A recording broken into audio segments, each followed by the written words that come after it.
নমস্কার, সনাতন ধর্মকথা চ্যানেলে আপনাদের সবাইকে স্বাগত। আজ পদ্মপুরাণের সৃষ্টিখণ্ডের অষ্টম অধ্যায়ের অষ্টম পর্ব শুরু করব। নারায়ণং নমস্কৃত্য নরং চৈব নরোত্তমং দেবীং সরস্বতীং ব্যাসাং ততো জয়মুদীরয়েৎ।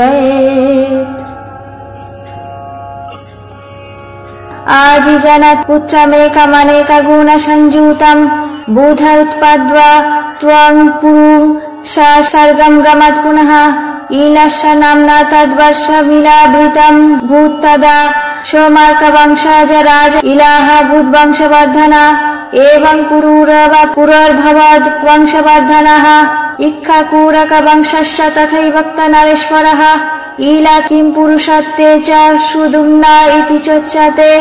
पुनः पुत्रत्रयं भूत सुदुम्नस्य पराजितम् उत्कलो हतगयस्तद्बद्ध नीतश्च बीजवान उत्कलश्चत्कला नाम गयश्च तु गयापुरी हरितश्च दिग्जम्मा संगाता कुरुभिषः प्रतिष्ठानेह भीषिश्चाथ स पुरुर्वशंसुतं जगामेलावृतं भक्तुं दिव्यं वर्षफलाशनः इक्ष्वाकुज्येष्ठ दयद मध्यदेशं व्यक्तवान् नरिष्यन्तस्य पुत्राः भूच्छुक्र नाम महाबला नभागादम् अम्बरीषस्तु दृष्टस्य तु सुतत्रयम् दृष्टकेतुश्च धर्मथ रणधृष्टश्च बीजवान् अनर्थ नाम सज्जाते सुकन्या चैव दारिका अनर्थस्य भवत्पुत्र रोचमान प्रतापवान् अनर्थ नाम देशः भुन्नागरी च कुशस्थली रोचमानस्य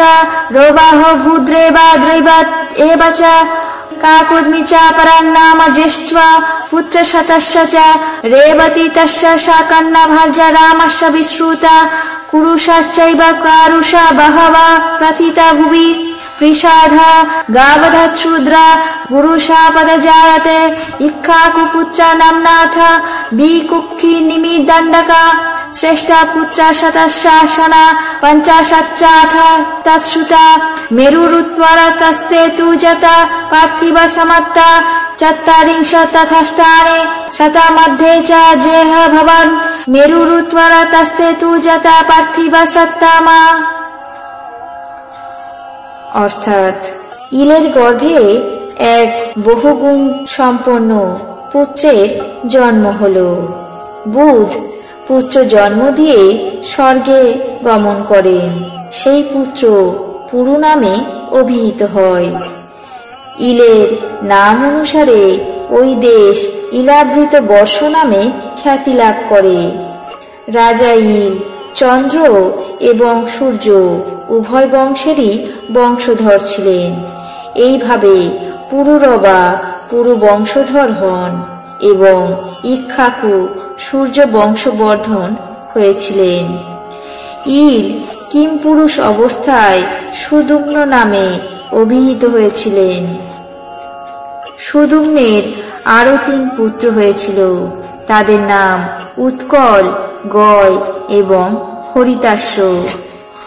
উৎকলের উৎকলা নামে এবং গয়ের গয়া নামে পুরী ছিল। হরিতাশ্য সমস্ত দক্ষিণ দিকের অধিপতি হয়েছিলেন।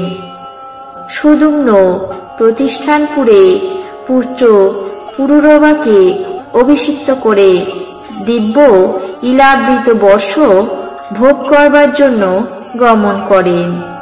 ইক্ষ্বাকু মধ্যদেশ প্রাপ্ত হন।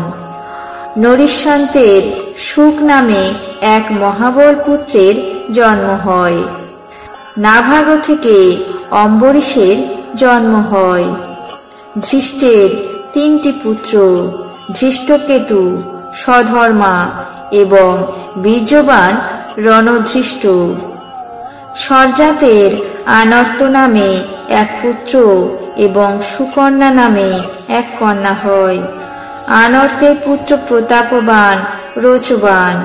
আনর্ত দেশ তার রাজ্য এবং কুশস্থলী তার রাজধানী ছিল। রোচবানের পুত্র রেবু রেবের পুত্র বৈরত এবং বৈরতের অন্য নাম ছিল ককুদমি। শতপুত্রের মধ্যে এই ককুদমি জ্যেষ্ঠ ছিলেন। ককুদমির কন্যা রেবতী। রেবতী বলরামের সহধর্মিণী হয়।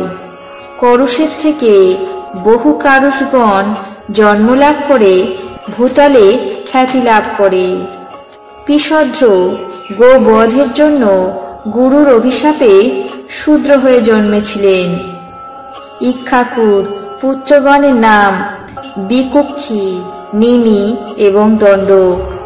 তার শতপুত্রের মধ্যে 50 পুত্রই শ্রেষ্ঠ ছিলেন।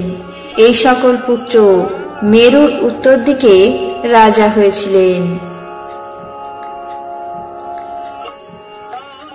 আজ পদ্মপুরাণের সৃষ্টিখণ্ডের 8ম অধ্যায়ের 8ম পর্ব এখানে শেষ করছি। বাকি অংশ আগামী পর্বে পাঠ করে শোনাবো। আপনাদের কেমন লাগছে তা অবশ্যই কমেন্ট বক্সে জানাবেন। চ্যানেলটিকে সাবস্ক্রাইব করবেন, লাইক করবেন, শেয়ার করবেন। ধন্যবাদ।